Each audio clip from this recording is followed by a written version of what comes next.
Halo Tribuners, Anda sedang menyaksikan live update Tribun News edisi Selasa 26 Oktober 2021 siang. Kami akan menyajikan informasi terkini dari berbagai daerah yang akan dilaporkan secara langsung oleh reporter kami di lapangan. Bersama saya Damita, inilah live update selengkapnya.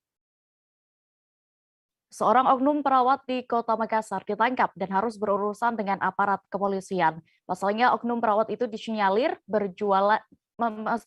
memperjualbelikan kartu vaksin palsu. Oknum perawat itu merupakan perempuan berinisial WD. Ia ditangkap bersama seorang pria berinisial FT. Informasi lengkapnya akan disampaikan rekan Muslimin Emba dari Tribun Timur yang kini sudah tersambung bersama kami. Halo rekan Emba. Ya, baik rekan Dea. Mbak, bisa Dapat Anda informasikan terlebih dahulu sebenarnya seperti apa kasus ini hingga akhirnya polisi juga bisa mengungkapnya? ya baik rekan Dea dan Tribuners, dapat saya sampaikan bahwa eh, awal mula kasus ini terungkap ketika pihak dari Dinas Kesehatan Kota Makassar mengendus adanya ketidaksesuaian data eh, peserta vaksin dengan jumlah logistik vaksin yang ada di salah satu puskesmas, tepatnya di Puskesmas Pacerakan Dayak, Kecamatan Biringkanaya. Dari ketidaksesuaian logistik itu, pihaknya pun melakukan penelusuran dan meminta aparat kepolisian untuk turut menyelidiki adanya kemungkinan penerbitan kartu vaksin palsu tersebut. Dan dari situ polisi pun bergerak untuk menyelidiki, dan hasilnya kedua pelaku ini berhasil diamankan setelah bukti kuat yang diperoleh oleh kepolisian dan pengakuan beberapa warga yang mengakses ataupun memperoleh kartu vaksin palsu ini dari keduanya itu melapor ke polisi. Dea. Kalau untuk modus yang dilakukan pelaku ini untuk melancarkan aksinya seperti apa?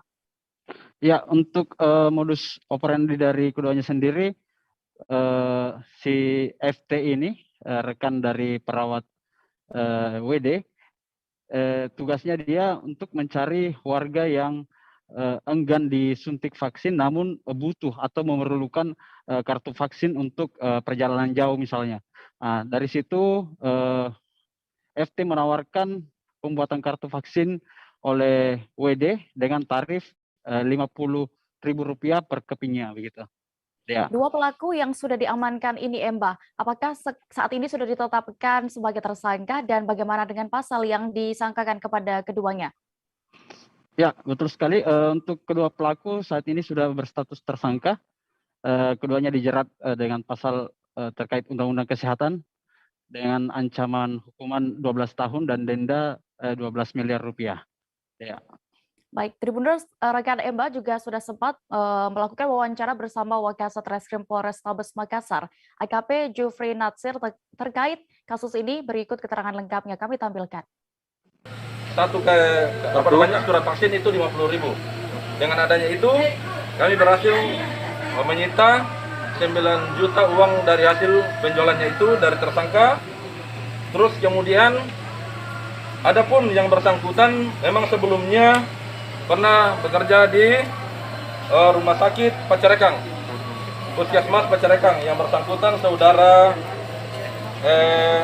FT, yang perempuannya ini pernah bekerja honorer tenaga kontrak di rumah sakit Sukaraya, di rumah sakit Pacerakan. Namun setelah adanya COVID, oleh yang bersangkutan dimasukkan sebagai tenaga kerja untuk masuk untuk penanganan COVID. Nah, disitulah berawal sehingga dia mempergunakan atau dia menyalahgunakan hal demikian. Terkait dengan itu, kami menjelaskan bahwa dengan adanya perbuatan tersangka yang mengeluarkan surat vaksin palsu ke masyarakat, sehingga kami oleh Polrestabes melakukan penahanan dan memproses dengan ancaman hukuman pasal yang kami kenakan, yaitu pasal 51 ayat 1, terus pasal 35 Undang-Undang Republik Indonesia nomor 8 tahun 2001 tentang informasi elektronik.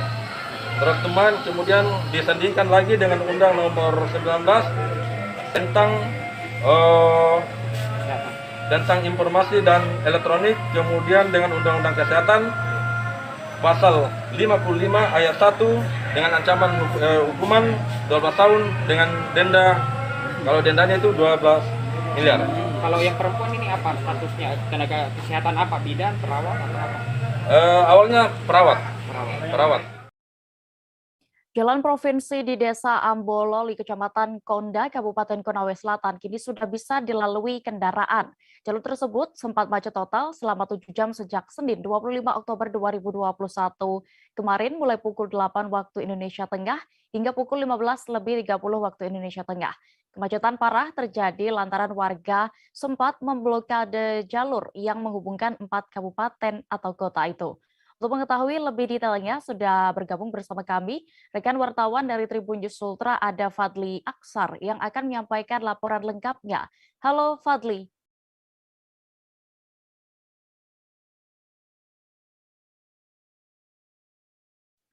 Halo dia. Ya. Halo. Ya. Rekan Fadli, bisa Anda gambarkan seperti apa kemacetan parah yang kemarin terjadi? Ya, kemacetan parah terjadi ketika warga memblokade 2 ruas jalan di Desa Ambololi, Kecamatan Konda, Kabupaten Konawe Selatan, Provinsi Sulawesi Tenggara. Aksi blokade itu dilakukan dengan memasang atau membentang kayu dan mendirikan tenda di tengah jalan di Desa Ambololi tersebut. Akibatnya ratusan kendaraan dari 2 arah, 2 jalur tersebut tak bisa bergerak dan tak bisa melintasi jalan tersebut.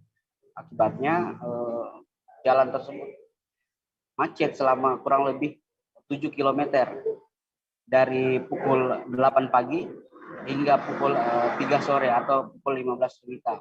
Begitu ya. Fadli, berdasarkan informasi yang Anda terima, apa sebenarnya alasan dari warga ini memblokade jalan hingga menyebabkan kemacetan parah kemarin? Ya, aksi blokade ini dilakukan warga setempat karena mereka kecewa terhadap janji-janji pemerintah, utamanya Dinas Bina Marga dan Sumber Daya Air Provinsi Sulawesi Tenggara. Mereka dijanji akan jalan tersebut akan diperbaiki dalam pekan ini, namun janji tersebut urung dilakukan. Akibatnya warga pun kecewa dan kembali memblokade jalan tersebut. Sebenarnya blokade itu sudah dilakukan sebanyak 4 kali. Nah, kali keempat ini dilakukan warga sangat parah karena blokade dilakukan sejak pagi dan ratusan kendaraan dari antar kabupaten sendiri tak bisa melintas di jalan tersebut. Begitu ya. Ya, Fadli, berarti saat ini jalan sudah normal kembali ya, bisa dilalui. Apakah ada kesepakatan dengan warga, dengan pemerintah sehingga mereka membuka jalan akhirnya? Ya, akhirnya warga membuka blokade jalan. Kayu yang dibentangkan, kemudian tenda yang didirikan, dipindahkan oleh warga setelah warga ditemui oleh perwakilan dari pemerintah, khususnya dari Dinas Sumber Daya Air dan Bina Marga Provinsi Sulawesi Tenggara. Warga dan Dinas SDA dan Bina Marga sendiri bersepakat bahwa jalan tersebut akan diaspal, namun melalui penanganan sementara dalam 3 hari ke depan. Dalam 3 hari ke depan jalan tersebut akan dilakukan pengerasan dengan material-material yang akan diturunkan di jalan tersebut. Kemudian pengaspalan dilakukan pada November atau awal November 2021 mendatang. Akhirnya warga pun dengan kesepakatan itu kemudian mau dan rela membuka akses jalan tersebut sehingga ratusan kendaraan yang sudah mengantre selama 7 jam akhirnya bisa melintas dan melalui jalur tersebut. Lalu lintas juga dilakukan oleh aparat kepolisian setempat. Begitu ya. Baik, dan Tribuners, rekan Fadli juga sudah sempat melakukan wawancara bersama seorang warga di sana terkait hal ini. Ada Syahriman Hamdani selaku koordinator aksi. Berikut kami tampilkan keterangan lengkapnya. Aksi hari ini kita lakukan itu berbentuk pada janji pertama pihak PU Provinsi yang melakukan kita bahwa kurang dari 1 minggu itu mereka akan turun melakukan penanganan sementara. Setelah perkataan mereka paling lama 2 minggu. Itu kan kita sudah siapkan juga memang apa yang kita akan lakukan. Ternyata 2 minggu lebih itu tidak ada tindakan daripada mereka. Maka pada saat itu kita bentuk gerakan lagi seperti ini. Kan di dalam perjanjian yang ditandatangani antara seluruh identitas tadi perjanjian, kita akan melakukan blokade yang kedua. Bahkan blokade yang kita akan lakukan itu kita sudah bikin papan informasi bahwa ketika hari ke depan itu akan ada blokade supaya masyarakat yang punya kepentingan ke depan itu bisa menanggalkan kepentingan mereka. Tapi kalau Udah toh? Oh, nggak bisa ya? Kita beralih ke informasi berikutnya, Tribuners. Direktorat Reserse Kriminal Umum Polda Lampung memeriksa seorang YouTuber bernama Muhammad Nasihin. YouTuber yang memiliki 600.000 lebih subscribers. Ini dimintai keterangan karena sempat membuat konten rekayasa pembegalan. Konten tentang pembegalan itu tersebar di tengah masyarakat pada pertengahan Oktober. Detail informasinya terkait hal ini akan disampaikan secara langsung oleh rekan wartawan kami dari Tribun Lampung, ada Bayu Saputra yang kini sudah bergabung bersama kami. Halo Bayu.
Baik, Tribuners, saat ini kami sudah tersambung dengan rekan kami dan jurnalis Tribun Lampung, ada Bayu Saputra yang akan menyampaikan laporannya. Halo Bayu.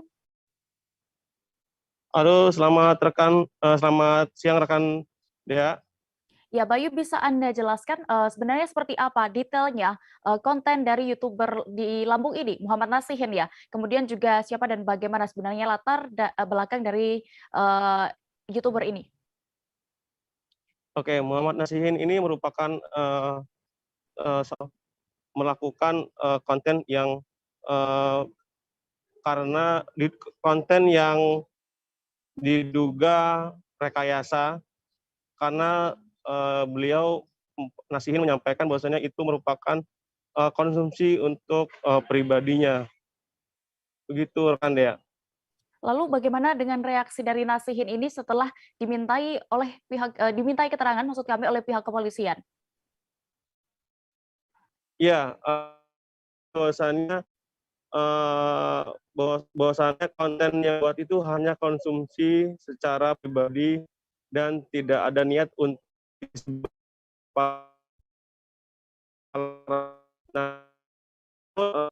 itu.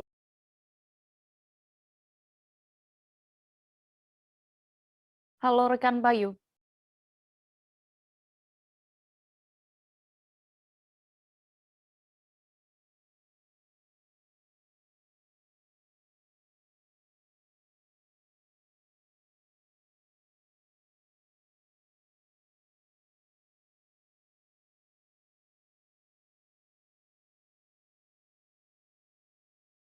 Baik, Tribuners, ada sedikit gangguan dengan jurnalis kami dan berikut langsung kami tampilkan keterangan dari Kombes Zahwani Pandra Arsyad selaku Kabid Humas Polda Lampung terkait kasus ini.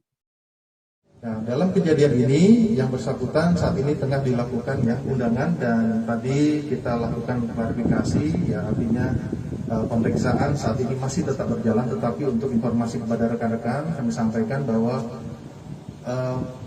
tayangan konten yang dibuat tersebut adalah tayangan konten yang dibuat pada tanggal 13 Oktober 2021 di daerah Lampung Timur. Tujuan yang sebenarnya adalah untuk membuat konten pribadi untuk para pada kelompoknya atau masyarakatnya atau secara umum.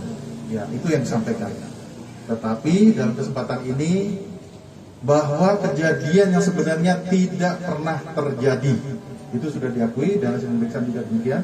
Ya saat ini pemeriksaan masih berlanjut karena sudah ada pemeriksaan yang lain termasuk kru yang ada. Jadi sudah kami tengah lakukan pemeriksaan saat ini adalah selain daripada saudara Muhammad Nasihun, itu ada lagi 4 orang Nasihin ya, Muhammad Nasihin. Kemudian juga ada 4 orang lain yang bertugas sebagai kru film, antara lain ada sebagai seorang kameramen dan 2 yang berperan di sana. Kita menuju Jambi, Tribuners. Jajaran Polres Kerinci berhasil mengungkap penanaman ganja di lahan hutan seluas 1 hektar. Lokasi kebun ganja tersebut diketahui berada di kilometer 10 Puncak, Kecamatan Sungai Bungkal, Kota Sungai Penuh. Seorang wanita berinisial FY berusia 40 tahun yang diduga pemilik lahan diamankan bersama ratusan barang bukti batang ganja. Selengkapnya akan disampaikan rekan jurnalis kami dari Tribun Jambi, ada Heru Pitra yang kini sudah terhubung bersama kami. Halo rekan Heru. Ya, rekan Dea. Bisa Anda informasikan kapan penggerebekan lahan ganja ini dilakukan oleh aparat kepolisian? Ya, baik. Perlu kami laporkan bahwa lahan ganja seluas 1 hektar di Puncak kilometer 10 Kecamatan Sungai Bungkal berhasil diungkap pada Rabu tanggal 20 Oktober kemarin. Pengungkapan berawal dari adanya informasi dari masyarakat yang diterima oleh Sat Narkoba Polres Kerinci. Berdasarkan laporan itu, Kanit Sat Narkoba Endra melaporkan ke Kapolres, dan Kapolres langsung memerintahkan untuk melakukan penyelidikan. Program didapatkan sekitar pukul 13 Rabu siang. Kita pukul 16, Kapolres langsung memimpin anggota melakukan pengerebekan menuju lahan yang terdapat di Puncak di wilayah Kecamatan Sungai Bungkal, Kota Sungai Penuh. Rekan Heru. Ya. Iya, dari lahan 1 hektar yang digerebek ini, apakah hanya ditanami tanaman ganja itu saja ataukah ada tanaman lainnya? Ya, di luas lahan 1 hektar itu terdapat tanaman cabai. Di sekitar tanaman cabai itulah yang ditanam beberapa batang ganja atau ratusan ganja yang ada di lahan tersebut, di sela-sela batang cabai itu. Namun yang terurus bukan cabainya, malah ganja itu yang terurus gitu. Baik, lalu berdasarkan informasi yang ada ini, disebutkan bahwa suami dari FY ini bisa berhasil melarikan diri. Apakah benar? Dan bagaimana nanti penanganannya? Ya, benar, benar sekali informasi tersebut bahwa saat penggerebekan yang dilakukan oleh anggota Polres Kerinci, saat itu Polres hanya menemukan istri dari berinisial WC, suami dari inisial FN yang berhasil diamankan di lokasi tersebut. Sementara FC berhasil melarikan diri sebelum pas waktu penggerebekan dilakukan itu, rekan Dea. Baik, Tribuners, berikut akan kami tampilkan video keterangan dari Ibda Yandra, Kanit Narkoba Polres Kerinci selengkapnya. Alhamdulillah, Sat Narkoba Polres Kerinci bisa mengamankan ladang ganja berikut tersangkanya. Untuk tersangka 2 orang, bisa berhasil kami amankan 1 orang ibu-ibu yang diduga menanam, menjual narkotika jenis ganja. Inilah yang keringnya, terus yang ini ya, yang masih siap panen. Terus masih ada anggaran 300 batang lagi di bawah. Yuk ikuti. Ini ganja, ini juga ya. Ganja, sini ikuti. Itu juga bawah sampai itu ada bibit yang kecil ada juga. Ini. Ya. Ini ganja. Nih, ya. Dengan SK-nya tuh. Universitas 11 Maret atau UNS Solo dikabarkan meninggal dunia setelah mengikuti kegiatan pendidikan dan latihan atau diklat pada Minggu 24 Oktober 2021. Informasi yang dihimpun Tribun Solo, mahasiswa tersebut berinisial GE, warga Dusun Keti, Desa Dayu, Kecamatan Karangpandan, Karanganyar, Jawa Tengah. Sampai saat ini polisi informasinya masih terus melakukan penyelidikan terkait kejadian tersebut. Kabar selengkapnya terkait kasus ini akan disampaikan rekan Fristin Intan dari Tribun Solo yang kini sudah terhubung bersama kami. Halo Fristin. Halo Dea. Christine, apakah sudah terungkap dan bisa Anda ceritakan terkait kronologi meninggalnya mahasiswa UNS ini? Baik, ya, terkait dengan meninggalnya mahasiswa UNS yang ada saat melakukan diklat yang ada di UNS ataupun juga di sekitar kampus, memang diketahui pada malam itu GE melakukan diklat yang ada di area UNS, dan saat itu juga diketahui bahwa diungkap dari pihak mahasiswa ataupun dari UNS mengatakan bahwa sempat terjadinya kram, namun beberapa keterangan juga dari keluarga korban adanya bekas memar yang ada di bagian kepala dan juga sekujur tubuhnya. Namun untuk sampai saat ini secara keseluruhan penyebab dan bagaimana bisa GE ini meninggal dunia belum dipastikan karena masih menunggu hasil otopsi. Begitu dia. Oke, Christine, dengan kondisi korban yang ditemukan terdapat beberapa luka itu tadi, bagaimana tindak lanjut penanganan korban dari pihak kepolisian? Baik, terkait dengan tindak lanjut dari pihak kepolisian, memang setelah dilakukannya pelaporan dari pihak keluarga dan juga diketahui juga pihak kepolisian langsung melakukan olah TKP dari Kasatreskrim Polresta Surakarta AKP Johan Andika mengatakan bahwa saat dilakukannya olah TKP setelah memeriksa beberapa anggota Menwa yang ada di UNS ini dan diketahui lokasi diklat diantaranya ada beberapa lokasi, ada sekretaris Menwa, belakang auditorium, gedung olahraga, fakultas teknik, dan juga di sekretariat Menwa itu sendiri. Dan diketahui setelah dilakukannya penelusuran ini dari pihak kepolisian menganjurkan untuk pihak keluarga untuk bersedia melakukan otopsi kepada jenazah GE ini. Dea. Lalu, Christine, terkait adanya kejadian ini, apakah sudah ada tanggapan dari pihak Universitas 11 Maret? Baik, dari pihak Universitas 11 Maret mengatakan bahwa saat ini sudah berkoordinasi dengan pihak keluarga terkait dengan otopsi yang dilakukan oleh pihak kepolisian dan juga pihak Rumah Sakit Muwardi Solo. Dan untuk tindak lanjut untuk para anggota Menwa yang ada di kampus saat ini semua diberhentikan untuk kegiatannya dan dilakukannya pemeriksaan dari pihak kepolisian. Nantinya akan dilakukannya evaluasi ataupun keterangan nanti sekitar pukul 1 nanti ataupun pukul 1:30 nanti akan dilakukannya media konferensi dari pihak UNS sendiri. Ya. Baik, Tribuners, berikut kami tampilkan hasil wawancara rekan Christine dengan Kasatreskrim Polresta Surakarta AKP Johan Andika.